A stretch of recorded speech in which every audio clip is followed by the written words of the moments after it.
Hello everyone. आज हम बात करने वाले हैं एक बहुत ही हॉट और इम्पोर्टेंट टॉपिक ओएसएम पर।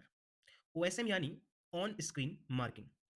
हाल ही में सीबीएसई ने एक सर्कुलर जारी किया है, जिसमें उसने अपने स्कूल्स को बताया है कि इस बार क्लास 12th के जो स्टूडेंट्स हैं, उनके इवैल्यूएशन की जो प्रोसेस है, उसमें एक नया तरीका अपनाया जाएगा, which is OSM, on screen marking. अभी तक क्या होता था? अभी तक बच्चों के एग्ज़ाम हुए, कॉपीज़ कलेक्ट होके रीजनल ऑफ़िस जाती हैं, फिर रीजनल ऑफ़िस से कॉपीज़ अलग-अलग एचईज़ को, मतलब जहाँ पर भी जिस भी स्कूल में एचई हैं, उस स्कूल में वो कॉपियों को भेजते थे और वहाँ पर इवैल्यूएटर्स जाते थे और कॉपी चेक करते थे। तो ये अभी तक की प्रोसेस थी, लेकिन अब क्या होगा? सबसे पहले कॉपियाँ जो रीजनल ऑफ़िस है, वहाँ पर स्कैन होंगी। उसके बाद उनको एक किसी डिजिटल प्लेटफ़ॉर्म पर अपलोड किया जाएगा। और फिर अपलोड करने के बाद किसी सॉफ्टवेयर के थ्रू वो एग्जामिनर तक ऑनलाइन पहुंचाई जाएंगी, यानी कि आपको स्क्रीन पर आपके लैपटॉप पर या जो आपका पीसी है, जो भी आपको स्कूल प्रोवाइड करेगा, उस पर आपको सीधे मिलेंगी, यानी कि आप स्क्रीन पर कॉपी चेक करेंगे 12th क्लास के बच्चों की। कंप्लीटली डिजिटल मोड में आपका ये होगा। तो इसमें कंप्लीट हम डिस्कस करेंगे क्या क्या चीज़ें इसमें होने वाली हैं, कैसे ओएसएम को आप बहुत अच्छे तरीके से करेंगे। तो इसमें कंप्लीटली हम बात करेंगे, कुछ क्वेश्चंस भी इसमें हम जो आप लोगों के मन में चल रहे होंगे, तो उन पर भी इसमें हम बात करेंगे।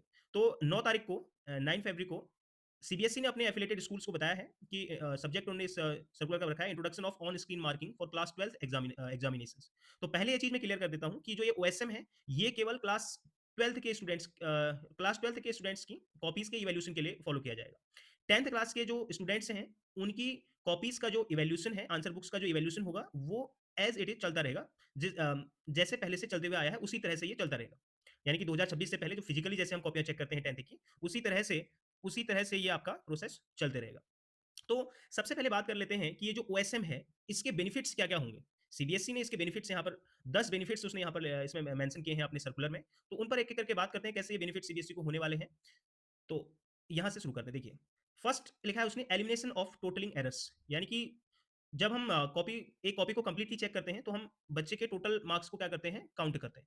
जो टोटल मार्क्स बच्चे के होते हैं, उसको हम काउंट करते हैं और टोटल मार्क्स लिखते हैं। तो उस टोटलिंग में इवैल्यूएटर्स गलतियाँ करते हैं कहीं न कहीं, तो उसको एलिमिनेट कर देंगे। यानी कि इस ओएसएम में क्या होगा, टोटलिंग एरर्स बिल्कुल ही एलिमिनेट हो जाएँगे। सेकंड है यहाँ पर automated coordination, reducing manual intervention, यानी कि जो हम टोटल मार्क्स को कोऑर्डिनेट करते हैं दोबारा से, कोऑर्डिनेटर जो हमारे होते हैं इवैल्यूएशन के टाइम में, जो कोऑर्डिनेटर्स होते हैं, वो हमारे टोटलिंग को कोऑर्डिनेट करते हैं, यानी कि दोबारा चेक करते हैं। तो वो वाला काम जो है अब खत्म हो जाएगा, क्योंकि अब ऑटोमेटेड कोऑर्डिनेशन होगा। Third one is faster evaluation with wider teacher participation, मतलब बहुत ज़्यादा मात्रा में इसमें बहुत ज़्यादा टीचर्स इसमें पार्टिसिपेट करेंगे और इवैल्यूएशन की जो प्रोसेस है, वो थोड़ा फास्ट होगी। जो फोर्थ है, ये सबसे इंपॉर्टेंट है आप लोगों के लिए। The fourth one is the most important. Teachers can remain in their school, teachers अपने स्कूल में रह सकते हैं एंड कंटिन्यू रेगुलर ड्यूटीज, और अपनी ड्यूटीज को रेगुलरली फॉलो कर सकते हैं। यानी कि आप लोग ये जो ओएसएम है, ऑन स्क्रीन मार्किंग वाली प्रोसेस में जो इवैल्यूएशन है, वो आप ये इवैल्यूएशन स्कूल से ही कर सकते हैं, और अपनी जो ड्यूटीज हैं, वो भी आप स्कूल में कर सकते हैं। ड्यूटीज के साथ साथ आप इवैल्यूएशन कर सकते हैं। फिफ्थ, जो सीबीएसई यहाँ पर सबसे जो मेन चीज, ये देखिए, जो मेन चीज है वो ये है, saving in transportation time and cost. Main चीज है कॉस्ट, यानी कि जो आपका ट्रांसपोर्टेशन की कॉस्ट है, जो सीबीएसई आपको देता है, तो कहीं ना कहीं वो बच जाएगी। मुझे ऐसा लगता है कि जो इस बार का जो ये है सेविंग इन ट्रांसपोर्टेशन वाला, कि जैसे हम लोग अपने घर से कॉपी करेक्शन वाले सेंटर पे जाते हैं, जहाँ पर इवैल्यूएशन चल रहा होता है, तो उसका आपको क्या मिलता है, टीए मिलता है। तो जो टीए है, वो आपका कहीं न कहीं बचेगा। तो sixth one is post result verification of marks will no longer be required, यानी कि जब हम मार्क्स का जो पोस्ट वेरिफिकेशन करते हैं रिजल्ट के बाद, तो वो अब नहीं करेंगे, क्योंकि जो आपके टोटलिंग हो रही है, वो ऑटोमेटेड है, तो उसमें गलतियाँ बिल्कुल नहीं होंगी। तो सिक्स्थ वन इज़ ये भी एक तरह से बहुत इंपॉर्टेंट है, और बहुत अच्छा है कि post result verification of marks will no longer be required, यानी कि आपके टोटलिंग में कोई भी एरर होने के चांसेस नहीं रहेंगे, इसलिए वेरिफिकेशन की जरूरत नहीं पड़ेगी। Seventh one is reduced man power requirement for verification, यानी कि जो आपके वेरिफिकेशन में जो आपका मैन पावर लगता है, वो कहीं ना कहीं आपका क्या हो जाएगा, अब कम हो जाएगा, क्योंकि जो आपका ऑटोमेटेड कोऑर्डिनेशन इसमें हो रहा है। एट्थ वन, ये तो पहले से होता हुआ है, एट्थ जो टॉपिक है, opportunity for all schools to contribute to the evaluation, यानी कि सारे स्कूल से टीचर आपके पार्टिसिपेट करते ही हैं, जो भी सीबीएसई एफिलेटेड स्कूल्स हैं, उनसे लगभग सारे स्कूल से जो पीजीटीज हैं, वो पार्टिसिपेट करते हैं इवैल्यूएशन में। Ninth one, involvement of teachers from all affiliated schools globally, यानी कि सीबीएसई के जहां भी जिन कंट्रीज में भी आपके एफिलिएटेड स्कूल्स हैं सीबीएसई के, वहीं से वो लोग इस इवैल्यूएशन में क्या कर सकते हैं, अपना इन्वॉल्वमेंट कर सकते हैं। Tenth one, environmentally sustainable digital evaluation, क्योंकि देखो ये इन्वायरमेंटली सस्टेनेबल होगा, इसका सबसे मेन चीज़ ये है कि इसमें पेपर वर्क बहुत कम हो जाएगा। जो मैं समझता हूँ, आपका जो पेपर वर्क है, वो कहीं न कहीं ओएसएम में कम होगा। तो ये जो 10 बेनिफिट्स हैं, ये सीबीएसई ने यहाँ पर एक्सप्लेन करे हैं कि ओएसएम के ये 10 बेनिफिट्स यहाँ पर रहेंगे। कहीं न कहीं क्योंकि ये पहली बार अगर पहली बार हो रहा है, तो इसमें कहीं न कहीं आपको कुछ प्रॉब्लम भी आएँगी, बट कहीं न कहीं इसका फ़ायदा भी होगा। आजकल के टाइम में अगर आप पीजीटी हैं, टीजीटी हैं या पीआरटी किसी भी पोस्ट पर हैं, तो आपको थोड़ा-सा कंप्यूटर से फ्रेंडली रहना पड़ता है, यानी कि कंप्यूटर फ्रेंडली आपको होना पड़ेगा। आपको चीज़ें आनी चाहिए कि कैसे कंप्यूटर को चलाया जाता है। चलाया जाता है, ऑन करना नहीं या कुछ एक पेंटिंग पे जाके ड्रॉ करना नहीं। थोड़ी बहुत चीज़ें आपको पीडीएफ में कैसे ऐड करना है, पीडीएफ कैसे बनाने हैं, पीपीटी कैसे तैयार करनी है, तो ये सब चीज़ों का आपको थोड़ा बहुत नॉलेज होना चाहिए टीचर होने के लिए आजकल के टाइम। चलिए, अब इसमें स्कूल्स की क्या रिस्पॉन्सिबिलिटीज़ हैं, क्या चीज़ें रेडीनेस इंश्योर करनी है स्कूल्स को, उस पे बात कर लेते हैं। Schools are requested to ensure the readiness of the following. तो स्कूल्स को भी ये बताया गया है कि आप ये चीज़ें तैयार रखिए अपने स्कूल में। पहला, computer lab with public static IP. तो आपको एक computer lab public static IP के साथ रखना है, ठीक है? कंप्यूटर लैब आपकी होनी चाहिए अच्छी खासी। सेकंड वन इज़ पीसी और लैपटॉप विथ विंडोज़ ओएस 8 और अबव, यानी कि जो आपका विंडोज़ ऑपरेटिंग सिस्टम है वो 8 या उससे क्या होना चाहिए, ज़्यादा होना चाहिए, और इसमें जो स्टोरेज का है 4 जीबी रैम और हायर, यानी कि 4 जीबी या उससे ज़्यादा आपकी रैम होनी चाहिए, और 1 जीबी फ्री स्पेस आपका पीसी या लैपटॉप में होना चाहिए, चाहे वो कैसे भी हो। तो 1 जीबी का फ्री स्पेस आपका होना चाहिए, वही लैपटॉप इसमें वर्क करेगा, और जो रैम है वो 4 जीबी या उससे ज़्यादा होनी चाहिए। Third one is latest internet browser, यानी कि आपके फ़ोन में या सॉरी आपके लैपटॉप में, आपके पीसी में लेटेस्ट इंटरनेट ब्राउज़र होना चाहिए, which is Chrome, Edge, IE और फायरफॉक्स। तो इन चारों में से कोई भी अगर आपका एक है, तो वो काम करेगा। Fourth, Adobe reader. Adobe reader एक पीडीएफ बनाने वाला, पीडीएफ रीड करने वाला, यानी कि पीडीएफ से रिलेटेड एक ऐप है।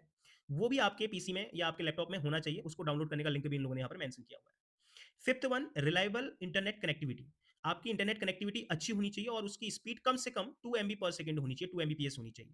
ठीक है, ये भी बहुत इंपॉर्टेंट है कि आपका इंटरनेट अच्छा होना चाहिए। यहाँ पर क्वेश्चन ये भी हो सकते हैं कि अगर बाय द वे आप एक कॉपी को इवैल्यूएट कर रहे हैं स्क्रीन पर, तो अगर इंटरनेट चले गया है, या जैसे 6th में लिखा है कि अनइंटरप्टेड पावर सप्लाई, या अगर आप कोई कॉपी चेक कर रहे हैं और लाइट अचानक से चली गई है, तो उस टाइम पर क्या होगा, या आपका सिस्टम बंद हो गया है, ठीक है, तो किसी वजह से, तो तब क्या होगा, इन सब क्वेश्चंस पर भी अभी हम डिस्कस करेंगे। पहले हम इसको डिटेल देख लेते हैं कि इसमें और क्या-क्या चीज़ें बताई हैं। तो कुछ और चीज़ें यहाँ पर स्कूल्स को बोली हैं। Allow all teachers with OSS ID to log in and familiarise themselves with the system. तो सभी टीचर्स को ओएसएस आईडी मिलेंगी और उससे लॉग इन करके होकर के वो इस ओएसएम से थोड़ा सा फैमिलियराइज हो जाएंगे। Second, conduct multiple dry run for practice, यानी कि आपको बहुत सारे मोक करने को मिलेंगे इसमें सीखने के लिए, ताकि आप लोग जब रियल टाइम इवेल्यूशन कर रहे हो तो आपके जो एरर्स हैं वो बहुत कम हो। Third, organise training programs to explain the system, यानी कि ओएसएम को एक्सप्लेन करने के लिए ट्रेनिंग प्रोग्राम्स को सीबीएसई कंडक्ट करेगा। Fifth one, establish a call centre for issue resolution. अगर आपको कॉपी करेक्शन इवैल्यूएशन के टाइम पर कोई इश्यू आता है, यानी कि आपका लॉगिन नहीं हो रहा है, या सपोज कर लीजिए आपको कोई कॉपी नहीं दिख रही है आपकी स्क्रीन पर, या कुछ भी इश्यू आपका इवैल्यूएशन से रिलेटेड होगा, तो सीबीएसई कॉल सेंटर भी एस्टैब्लिश करेगा, जहां पर आप कॉल करके इसके बारे में अपना इश्यू रिजॉल्व कर सकते हैं। And fifth one, release instructional videos for better understanding, यानी कि ओएसएम को समझने के लिए सीबीएसई कुछ वीडियोज़ भी रिलीज़ करेगा, ताकि आप लोग इसको अच्छे से समझ सकें। तो ये कुछ चीज़ें हैं जो सीबीएसई ने अपने फर्स्ट सर्कुलर में दी हैं। इसी के साथ उन्होंने एक और पीडीएफ दिया है, जिसमें कंप्लीटली आपको बताया है कि आपको कैसे लॉगिन करना है, कैसे चीज़ों को एकदम सिस्टमैटिक वे से करना है, आपकी स्क्रीन में कॉपियाँ कैसे दिखेंगी, और भी चीज़ों के बारे में डिटेल्ड डिस्कस उन्होंने अपनी सेकंड जो और उन्होंने सर्कुलर दिया था, मैनुअल इवैल्यूएटर मैनुअल जो उन्होंने डाला है, वो भी उन्होंने दिया है, तो उसको भी देख लेते हैं। सो दिस इज ये इन्होंने एक CBSE digital evaluation evaluator user manual, यानी कि जो इवैल्यूएटर्स होंगे उनकी यूजर मैनुअल कैसी होगी, वो यहाँ पर इन्होंने दी है। तो सबसे पहले इवैल्यूएशन सेंटर पर क्या होने वाला है, वो यहाँ पर उन्होंने समझाया है। एचई, पहले की तरह ही जो आपके एचई होते हैं वो एचई रहेंगे। ओके, एचईज आपके रहेंगे सबसे ऊपर एचई, फिर A H E one, A H E two and A H E three, तीन आपके ए एच ई होंगे, और ए एच ई वन के अंदर इवेल्यूटर्स होते हैं, ए एच ई टू के अंदर इवेल्यूटर्स होते हैं, और ए एच ई थ्री के इवेल्यूटर्स होते हैं। बेसिकली अभी तक हम लोग अभी तक जो इवेल्यूशन होता है, तो उसमें क्या होता है कि जो हमारे एच ई होते हैं वो तीन ए एच ई सेलेक्ट करते हैं, और तीन ए एच ई आपके सेट के हिसाब से सेलेक्ट होते हैं, सेट वन, सेट टू और सेट थ्री के हिसाब से। तो सेट वन में कुछ इवेल्यूटर्स होते हैं, सेट टू में कुछ इवेल्यूटर्स होते हैं, और सेट थ्री में कुछ इवेल्यूटर्स होते हैं। तो अभी इससे पहले यानी कि जो 2025 में हमने कॉपी करेक्शन किया था, वहाँ पर हमारे पास कोऑर्डिनेटर भी बनाए जाते हैं और एएचई कोऑर्डिनेटर भी बनाए जाते थे। बट इस बार क्या होगा, ओएसएम में आपको कोऑर्डिनेटर की जरूरत नहीं पड़ेगी। जो कोऑर्डिनेटर हैं इनकी जरूरत नहीं पड़ेगी, ना ही आपके जो एएचईसी होते हैं यानी कि एएचई कोऑर्डिनेटर होते हैं उसकी भी जरूरत इसमें नहीं है, क्योंकि जो कोऑर्डिनेशन का पार्ट है वो कंप्लीटली आपका क्या है, ऑटोमेटेड है, वो पूरा आपका सिस्टम में ही होगा, उसमें आपको कुछ भी करने की जरूरत नहीं है। तो कहीं ना कहीं ये जो मैन पावर है, ये मैन पावर आपका क्या हो गया, कम हो गया। तो ये एक सबसे बड़ा फायदा सीबीएसई को यहाँ पर मिलने वाला है, जो उनका मैन पावर है वो अब कम हो जाएगा। केवल उनको एचई, 3 एएचई और जो इवेल्युएटर्स हैं वही आपका सीधे इवेल्यूशन का ही काम होगा। तो ये सबसे पहला जो आपका इवेल्यूशन सेंटर होगा, वहां पर एचई होंगे, 3 एचई होंगे, फिर उनके अंदर इवेल्युएटर्स होंगे पहले की तरह ही, और बाकी जो कोऑर्डिनेटर और एएचई कोऑर्डिनेटर हैं वो कहीं ना कहीं मुझे लगता है इस बार अब नहीं होंगे। अच्छा, आगे चलते हैं। ओके, तो इवेल्युएटर्स के लिए क्या होगा, evaluation centre in charge creates evaluator and provides evaluator login details. यानी कि जो आपके इवेल्युएशन सेंटर इंचार्ज होंगे वो इवेल्युएटर बनाएंगे और उन इवेल्युएटर्स के लिए लॉगिन डिटेल्स को बनाएंगे। आपकी लॉगिन डिटेल्स किस तरह से होंगी, आपको एक लॉगिन आईडी, लॉगिन और पासवर्ड दिया जाएगा, जिससे आप क्या करेंगे, सिस्टम में लॉगिन करेंगे, उसके बाद ही आपको ये आगे की प्रोसेस फॉलो करेंगे। लॉगिन विद इवेल्युएटर आईडी, आपकी जो इवेल्युएटर आईडी होगी, मे बी ओएसएस आईडी जो आपकी होती है वो, password and OTP Saint on mobile number, email, या जो भी आपका ईमेल स्कूल में रजिस्टर्ड होगा, मोबाइल नंबर रजिस्टर्ड होगा आपके ओएसएस आईडी के साथ, उसमें पासवर्ड आएगा, ओटीपी आएगी, वो उस सब के थ्रू आप क्या करेंगे, लॉगिन करेंगे। उसके बाद जैसे ही आप लॉगिन करेंगे, evaluate the answer books available for evaluation, आपकी स्क्रीन पर जो भी आंसर बुक आएगी उसको आपको इवेलुएट करना है, जैसे नॉर्मली हम करते हैं। बट ये है कि आपके पास फिजिकल कॉपी नहीं है, आपको मैनुअल, आपको ऑनलाइन उसको क्या करना है, चेक करना है। In case of variance in marks by AHE, देखो कभी कभी जब हम कॉपी इवेलुएट करते हैं तो एएचई उसमें कुछ नंबर, जब उसको फिर एएचई जब रिचेक करते हैं तो उसमें कुछ नंबर ज्यादा या कुछ नंबर कभी कम हो जाते हैं।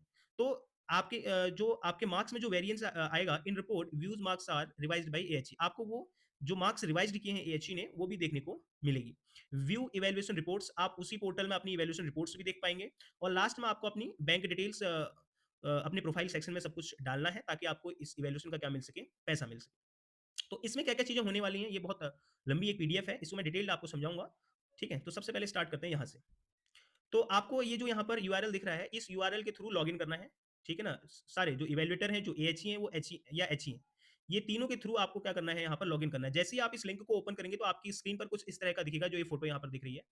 सबसे पहले यहाँ पर आप अपनी यूजर आईडी डालेंगे, जो भी आपको यूजर आईडी दी जाएगी, मे बी आपका ओएसएस आईडी हो या कुछ और हो, जो भी बोर्ड आपको जो भी प्रोवाइड करेगा, या आपके सेंटर इंचार्ज जो होंगे वो आपको जो प्रोवाइड करेंगे। और यहाँ पर आप अपना पासवर्ड, फिर पासवर्ड, इसके बाद आप सेंड ओटीपी वाला ऑप्शन क्लिक करेंगे, तो यहाँ पर अपना आप जो मोबाइल नंबर पर आपका ओटीपी आएगा या ईमेल पे जो ओटीपी आएगा उसको आप यहाँ पर फिल करेंगे। ठीक है, उसके बाद यहाँ पर जो ये लॉगिन वाला पोर्शन है इसमें आप क्लिक करेंगे तो आप सिस्टम में लॉगिन हो जाएंगे।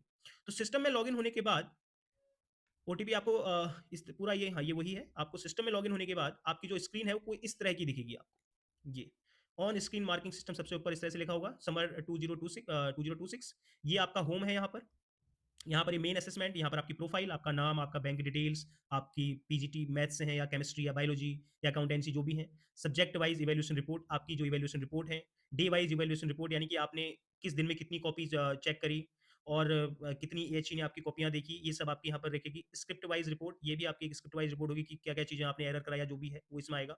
A H reviewed report, A H ने जो आपका रिव्यू किया आपकी कॉपी को, उसका यहाँ पर आपकी डिटेल्स होंगी। इवेल्यूशन मार्क्स रिपोर्ट, ये जो आपके इवेल्यूशन के मार्क्स हैं उसकी रिपोर्ट मिलेगी। एएचसी की डिटेल्स, जो आपके एएचसी होंगी उसकी डिटेल्स होंगी यहाँ पर। ये आपका हेल्प डेस्क होगा, जो मैंने अभी आपको बताया था कि सीबीएसई कॉल सेंटर भी इसमें एस्टेब्लिश करेगा। ये हेल्प डेस्क के थ्रू आप उस कॉल सेंटर में कनेक्ट कर सकते हैं। और यहाँ पर उसने कहा है, देखिए फिर यहाँ पर उसने सिस्टम रिक्वायरमेंट्स को डाला है, जो मैं आपको पहले ही समझा चुका हूँ। सिस्टम रिक्वायरमेंट में जो भी है, देखो पीसी लैपटॉप विद विंडोज 8 और above, RAM 4 GB and above, free space 1 GB and above, latest internet, ये जो आपके बताए थे, एडोबी रीडर आपके पास होना चाहिए, और good and uninterrupted internet connection, ये and webcam for face recognition, आपका जो वेबकैम होना चाहिए वो भी होगा, वेबकैम भी होना कंपलसरी है। तो हाँ, ये चीज को पहले मैंने नहीं बताया था, वेबकैम, क्योंकि आप ही हैं, इसको रिकॉग्नाइज करने के लिए आपका वेबकैम होना चाहिए। Carefully read all instructions given in help manual before starting the evaluation, आपके जो हेल्प मैनुअल आपको दी है उसमें सब कंप्लीट आप यहाँ पर से उसको पढ़ पाएंगे, ये यूजर मैनुअल से।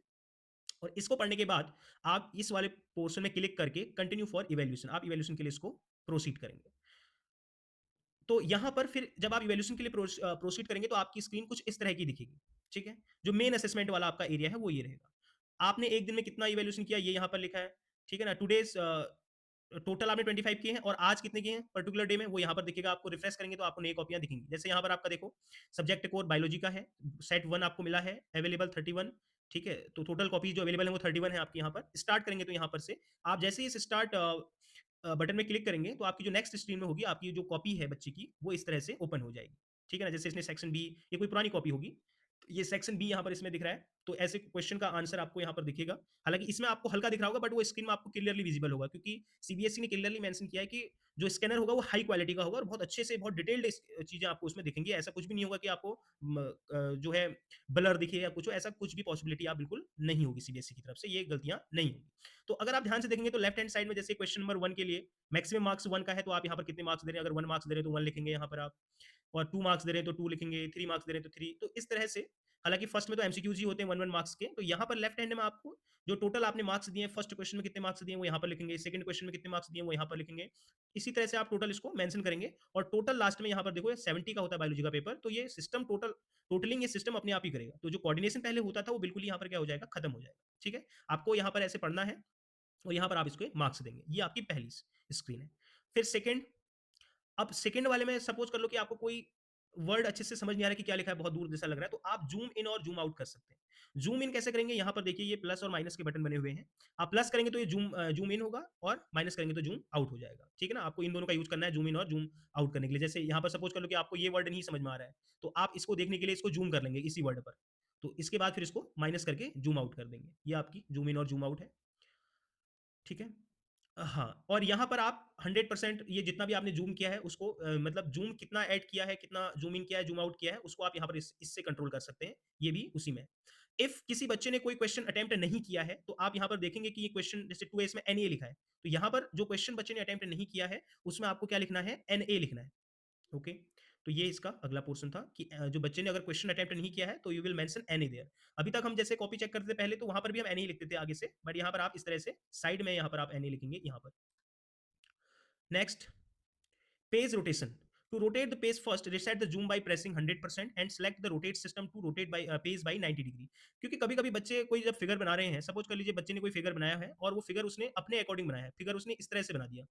अब उस फिगर को सही तरीके से देखने के लिए आपको रोटेट करना है अगर, तो आप यहाँ पर इस रोटेट वाले पोर्शन में क्लिक करेंगे तो वो कॉपी आपकी 90 डिग्री क्या हो जाएगी, रोटेट हो जाएगी।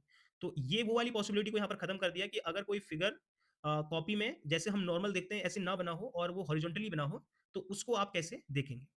तो उसके लिए आप यहाँ पर रोटेट में क्लिक करेंगे, बट आपका जूम जूम प्रेसिंग 100% पर होनी चाहिए, तब आप इसको रोटेट करेंगे यहाँ से। Okay, the next.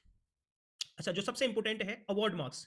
To award marks, click right mouse button to get the marks menu on the answer book image. तो आपको क्या करना है, अपने माउस में राइट क्लिक करना है। तो राइट क्लिक करेंगे तो आपको यहाँ पर स्टेप नेम दिख रहा है, जैसे इस स्टेप नेम पर आप अगर इस स्टेप पर अगर आप इसे 0.5 मार्क्स देना चाह रहे हैं, तो आप राइट क्लिक करेंगे और यहाँ पर इस स्टेप के इसके जस्ट बगल में या कहीं पर भी 0.5 मार्क्स इसको दे देंगे। ठीक है? तो ये था आपका कि आपको मार्क्स कैसे देने स्पीड में। आपको क्या करना है, लिखा है उसने, to award marks click right mouse button to get the marks menu on the answer book image. Answer book image में आंसर बुक इमेज में आप राइट क्लिक करेंगे तो आपको ये इस तरह का दिखेगा, और वहां पर आपको कितने मार्क्स देने हैं वो आप इसमें मेंशन करेंगे। ओके, selected, देखो, selected mark are placed on the screen displayed in the left side panel and the total marks are displayed। तो जो आपने यहाँ पर 0.5 मार्क्स दिए हैं वो आपके यहाँ पर क्या होंगे, डिस्प्ले होंगे लेफ्ट साइड में, और वो मार्क्स आपके यहाँ पर आपको दिख जाएंगे जिस क्वेश्चन के लिए आपने दिए हैं, आप उसको यहाँ। तो अगला है आपका यूजिंग एनोटेशंस। तो अब जो ये एनोटेशंस आपके दिए हुए हैं स्क्रीन में, इनका आप कैसे यूज करेंगे ये आपको यहाँ पर बताया जाएगा। ठीक है? तो देखिए, रिपीट आंसर। आपने देखा होगा कि बच्चे बहुत बार एक ही क्वेश्चन को 2 या 3 बार कर देते हैं। ठीक है ना? तो आपसे लिखा है कि if the student has written the answer in more than once, then use repeat answer. इस तरह से क्वेश्चन के नीचे आपने रिपीट आंसर लिखना है। एनोटेशन, रिपीट आंसर एनोटेशन आपको यूज़ करना है on each location and award the final marks in the last location. यानी कि जितनी जगह पर उसने क्वेश्चन को रिपीट किया है, वहां पर आप क्या लिखेंगे, रिपीट आंसर लिखेंगे।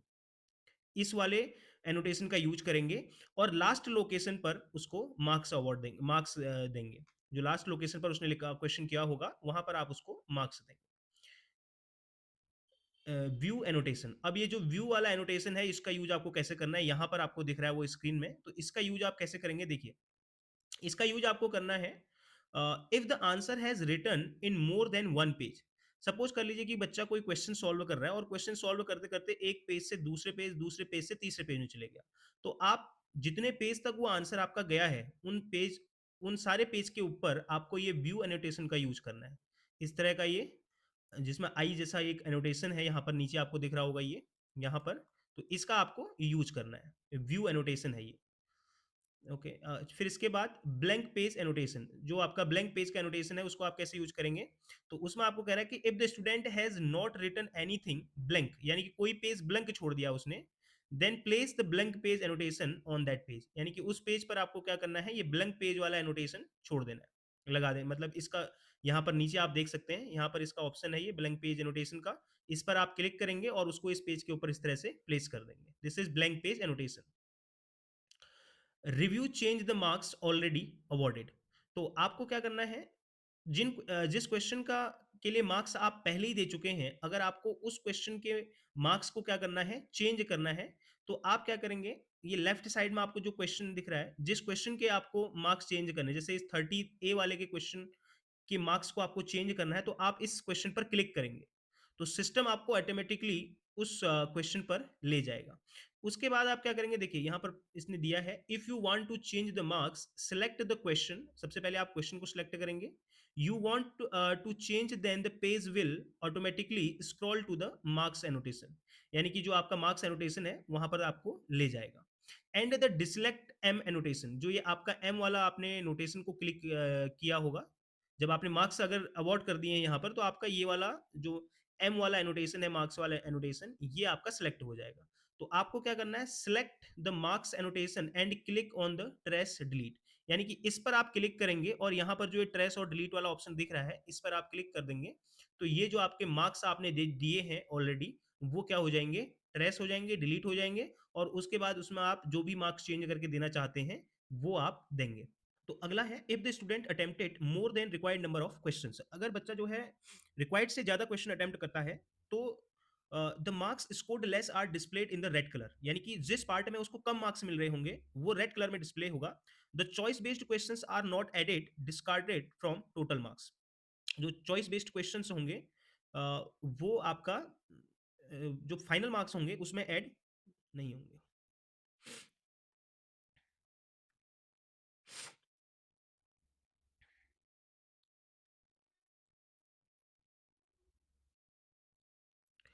तो देखिए, अगर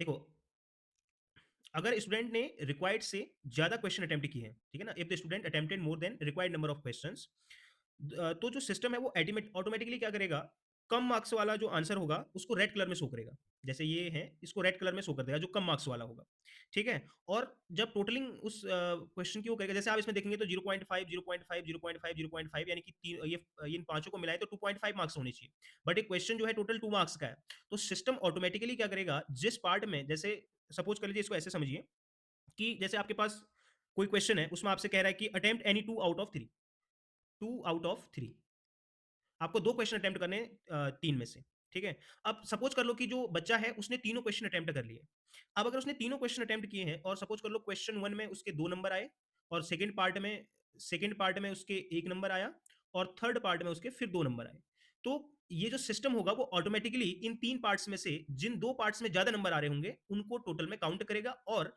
जिसको टोटल में काउंट नहीं किया होगा उसको वो रेड इंक से शो करेगा, वो मतलब रेड में आपको दिखने लगेगा। तो ये है कि अगर बच्चा एक से ज्यादा क्वेश्चन, मतलब रिक्वायर्ड नंबर से ज्यादा क्वेश्चंस को अटेम्प्ट करता है, तो वहां पर आपका ऐसा होगा कि जिन पार्ट्स में ज्यादा मार्क्स आ रहे होंगे वो टोटल में काउंट होंगे, और जिस पार्ट में कम मार्क्स आ रहे होंगे वो आपका रेड से शो होगा और वो टोटल में ऐड नहीं होगा। ये बहुत इंपॉर्टेंट है आपको, जैसे हम अभी तक हम कॉपी में क्या करते थे, हम रिपीटेड लिख देते थे, बट ये केस अलग है, ये एक ही क्वेश्चन के पार्ट्स हैं, और एक ही क्वेश्चन के पार्ट में अगर जैसे 3 पार्ट थे, 3 पार्ट में अगर उसने 2 ही पार्ट अटेम्प्ट करने हैं, ये इंस्ट्रक्शन है, बट उसने तीनों पार्ट अटेम्प्ट कर दिए, तो तीनों पार्ट्स में से जिन 2 पार्ट्स में ज्यादा मार्क्स आपने उसको दिए होंगे उनको सिस्टम टोटल में काउंट करेगा, और जो जिसमें कम मार्क्स होंगे उसको रेड दिखाएगा, यानी कि वो आपके टोटल में ऐड नहीं होंगे, यानी कि आपको चेक को तीनों पार्ट करने और तीनों पार्टों को नंबर आपको देने। तो अगला है वो है स्क्रिप्ट कमेंट्स, ठीक है, यानी कि आपको पूरी आंसर शीट के बारे में जो भी आपको बोलना है, आपको कोई कमेंट करना है या आपको कोई रिमार्क देना है, तो आप उसको कैसे देंगे। यहाँ पर नीचे टूल बार में आप देखेंगे ये एक बलून के जैसा ऑप्शन यहाँ पर दिख रहा है आपको, इसमें आपको क्लिक करना है, इस तरह का आपका स्क्रीन में पॉपअप होके ये आएगा ऑप्शन, ठीक है? यहाँ पर आपको जो भी चीज़ें हुई हैं, वो लिखनी है यहाँ पर। जैसे आप लिख सकते हैं कि हैंडराइटिंग अनक्लियर,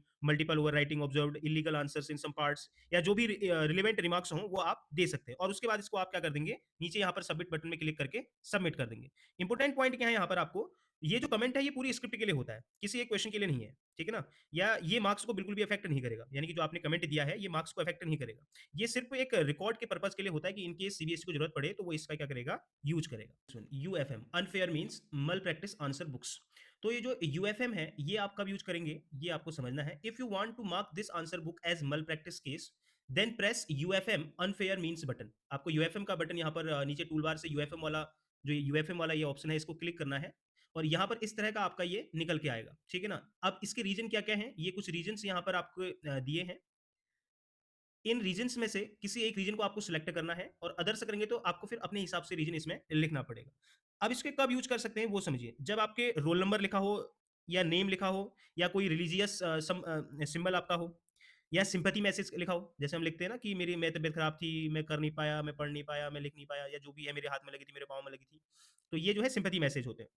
या कोई अपील लिखी हो, या मोबाइल नंबर लिखा हो आपका, मैं सॉरी मतलब स्टूडेंट ने अपना मोबाइल नंबर लिखा हो, या ब्लू या ब्लैक से किसी अलावा पेन से उसने लिखा हो, या आपको ऐसा लगे कि एक ही कॉपी में दो अलग अलग हैंड राइटिंग है, या पेज कहीं पर फटा या डैमेज आपको दिखे, या कोई गाली ग्लौज उसमें लिखी हो, या अपना सिग्नेचर उसने उसमें किया हो, या कोई भी अनवांटेड रिमार्क उसने उसमें डाला हो, तब आप उसे तब तब आप उसको यूएफएम की कैटेगरी में डालेंगे। तो स्क्रीन में आपको क्या करना है, मैंने आपको बता दिया। नीचे या आपको यूएफएम का ऑप्शन दिख रहा है यहाँ पर, ये यूएफएम का ऑप्शन आपको दिख रहा होगा यहाँ पर, इसमें आपको क्लिक करना है। फिर ये रीजन आपके यहाँ पर आएंगे, इसमें से कोई एक रीजन सेलेक्ट करके आपको इसमें डालना है। देखो, इसमें एक इंपॉर्टेंट चीज क्या है कि जब आप यूएफएम मार्क करेंगे ना, तो उसके बाद जो आपकी स्क्रिप्ट नॉर्मल मार्किंग मार्किंग की होती है, उससे अलग हो सकती है। क्योंकि अभी तो ये पहली बार, ये हमने भी नहीं किया है, बट मैं ये समझता हूँ कि अलग हो जाएगा इससे कुछ। तो जेन्युइन केस में ही आप ऐसा करें, या फिर जो भी आपके कोऑर्डिनेटर हैं, एचई हैं, उनसे बात कर लें ये करने से पहले, ठीक है? फिर इसके बाद वही है, सिलेक्ट द रीजन फॉर मल practice and remarks and submit. जो आपने इसमें मल प्रैक्टिस में क्यों आपने यूएफएम को सिलेक्ट किया है, उसके लिए आपको यहाँ पर कमेंट्स आपने लिखने हैं, जो भी आपको लगा। रीजन मैंने आपको बता दिया कब आप कर सकते हैं, बट मैं ये कहूँगा कि आप इसको यूज ना ही करें। थोड़ा बहुत ऊपर नीचे तो कॉपी में होते रहता है। फिर भी अगर आप बहुत ज़्यादा आपको लगे कि यूज करना ही है, तो आप कोऑर्डिनेटर से इसके बारे में, सॉरी अपने एचई से इसके बारे में बात करके इसमें डाल सकते हैं। रिजेक्ट आंसर बुक, तो इस बार क्या हो गया कि आप आंसर बुक जो आपकी स्क्रीन में आ रही है उसे रिजेक्ट भी कर सकते हैं। If you want to the answer book, if you reject the answer booklet, then press reject. अगर आप आंसर बुकलेट को रिजेक्ट करना चाहते हैं तो आप रिजेक्ट बटन को क्या करें, प्रेस करें, and select reason and enter the remarks. आप रीजन सेलेक्ट करें इसमें से, improper scanning, answer book of different subject, या medium of answer book is different, missing pages, same pages spent twice, others. इनमें से कोई भी आप एक रीजन यहाँ पर दे दें और उसे सबमिट कर देंगे। यहाँ पर इसके थ्रू आप क्या कर देंगे, उसे सबमिट कर देंगे। और यहाँ पर रिजेक्ट वाला ऑप्शन है, इसमें क्लिक करेंगे तो आपको ये सब आपकी स्क्रीन में दिखेगा। इसमें से कोई भी ऑप्शन आप सेलेक्ट करके उसे सबमिट कर देंगे, जो भी आपको अप्रोप्रिएट लगेगा। अगला है आपका एनोटेशन ऑन एवरी पेज, यानी कि जितने भी आपके पेज हैं कॉपी में, उन सभी पर कोई ना कोई एनोटेशन आपका होना चाहिए। एनोटेशन का मतलब है कि या तो आपका व्यू वाला सिंबल हो, या आपका मार्क्स वाला सिंबल हो, कोई ना कोई सिंबल आपका यहाँ पर होना चाहिए। जैसे टिक का साइन हो, ऐसे टिक का साइन हो, या क्रॉस का साइन हो, या मार्क्स एम का साइन हो, या आपका जो ये व्यू वाला एनोटेशन है, ये वाला आपका एनोटेशन हो, कोई ना कोई एनोटेशन आपका हर एक पेज में होना चाहिए। और कोई भी पेज ब्लैंक नहीं रहना चाहिए, मतलब हर एक पेज में आपका एनोटेशन का होना जरूरी है। अब नीचे ये जो आपका लेफ्ट में यहाँ पर ये रेड सर्कल है, यहाँ पर दिखा रहा देखिए, जिन पेज में आपने एनोटेशन डाला होगा, उन पेज में, ठीक है, जिन पेज में आपने एनोटेशन डाला होगा, वहां पर आपका ग्रीन दिख रहा है।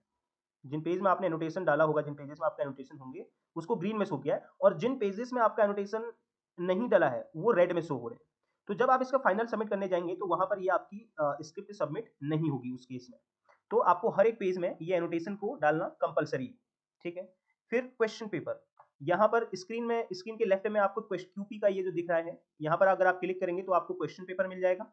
और इसी में आपको आगे, जैसे यहाँ पर 1 to 24 तक का है ये, तो आप इसमें आगे को बढ़ते रहेंगे तो आपको पेजेस मिलते रहे, ठीक है। फिर इसके बाद सॉल्यूशन, आपको अगर इसका सॉल्यूशन चाहिए तो to view the solution then click on SOL button. ये जो एसओएल बटन है यहाँ पर टूल बार में, इसमें आपको क्लिक करना है तो आपको क्या मिल जाएगा, इसका सॉल्यूशन मिल जाएगा। फिर सबमिट आंसर बुक, तो यहाँ पर जब लास्ट में आप आंसर बुक को सबमिट करेंगे, after successful evaluation click on submit. जब आपका कंप्लीट हो जाए इवैल्यूएशन तो आप सबमिट, सेव एंड सबमिट पर क्लिक करेंगे to update marks to the server. The confirmation window will be displayed for review. If the marks are confirmed, then click confirm button, or if you want to change the marks, click close button. And change the marks and then submit. तो आप जब इसको save and submit करेंगे तो आपकी screen पर कुछ इस तरह का ये दिखेंगे, मार्क्स प्रीव्यू आपको दिखेगा कि आपने किस क्वेश्चन में कितने मार्क्स दिए हुए हैं। अगर आपको कुछ चेंज करने हैं तो आप यहाँ पर इसे क्लोज में क्लिक करेंगे और जिस क्वेश्चन में आपको चेंज करने हैं आप उसमें मार्क्स को चेंज कर देंगे। और अगर आपको सब कुछ ठीक लग रहा है, आपको कंप्लीट इवैल्यूएशन लग गया, तो आप यहाँ पर कंफर्म वाले जो पार्ट है इसमें क्लिक करेंगे और आपकी जो कॉपी है वो सक्सेसफुली क्या हो जाएगी, इवैल्यूएट हो जाएगी। क्लियर? यहाँ पर कुछ क्वेश्चंस जो आपके माइंड में चल रहे होंगे उन पर कुछ हम बात कर लेते हैं। पहला क्वेश्चन, अगर इंटरनेट चले गया तो क्या होगा? इफ इंटरनेट, अगर आपका इंटरनेट ना हो, मतलब इंटरनेट चले गया अचानक से, तो उस केस में क्या होगा? जो ओएसएम पोर्टल है ना, जो ये ओएसएम पोर्टल को बनाया है, ये यूजुअली जो है आपके ऑटो सेव वाला फीचर है, मतलब इसमें जो आप करेक्शन करते रहेंगे तो वो ऑटो सेव होते रहेगा कि आपने इतना चेक कर लिया, ठीक है ना?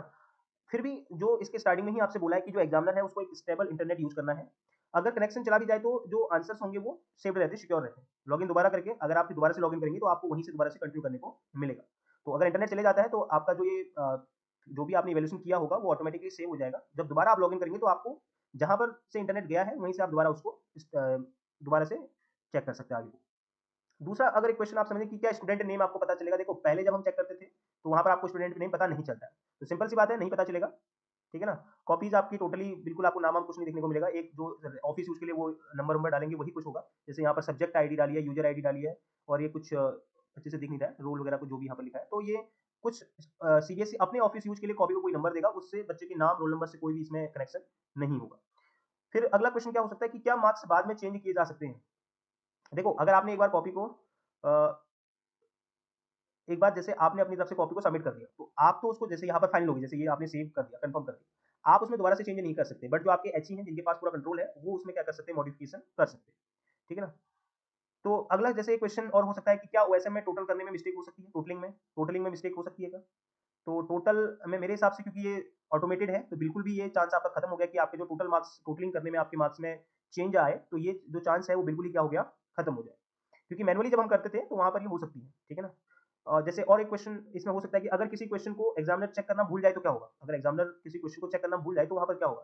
तो सिंपल सा ना, जो ये सिस्टम बनाया है, ये ओएसएम जो है, ये सिस्टम जो है, इस सिस्टम आपको अलर्ट दे देगा, अनमार्क्ड क्वेश्चन की वार्निंग आपको मिलेगी। तब तक सबमिट नहीं होगा जब तक आप उसे चेक नहीं कर लोगे। यानी कि आप जब तक सारे क्वेश्चन चेक नहीं कर लेंगे तब तक आपका ये कंफर्म नहीं होगा, चेक सबमिट नहीं होगी कॉपी। तो ये वार्निंग आपको सिस्टम दे देगा, तो ये भी चांस बिल्कुल यहाँ पर क्या हो गया, खत्म हो गया। अच्छा हाँ, स्टूडेंट्स के लिए क्या, मतलब जो हैंडराइटिंग है वो इंपॉर्टेंट होगी? हाँ बिल्कुल, क्योंकि कॉपी अब स्कैन होगी होती है। अगर राइटिंग अनक्लियर होगी तो एग्जामिनर को डिफिकल्टी होगी, ऑब्वियस है। अगर आपकी राइटिंग में थोड़ा सा भी दिक्कत होगी तो अनक्लियर राइटिंग दिखेगी आपकी। तो क्लियर प्रेजेंटेशन होना चाहिए, बिल्कुल वो बहुत इंपॉर्टेंट है। तो अच्छा, अगला जो एग्जामिनर लोग जो इवैल्यूएटर बहुत जरूरी समझेंगे अपने लिए, कि क्या एग्जामिनर घर से चेकिंग कर सकते हैं?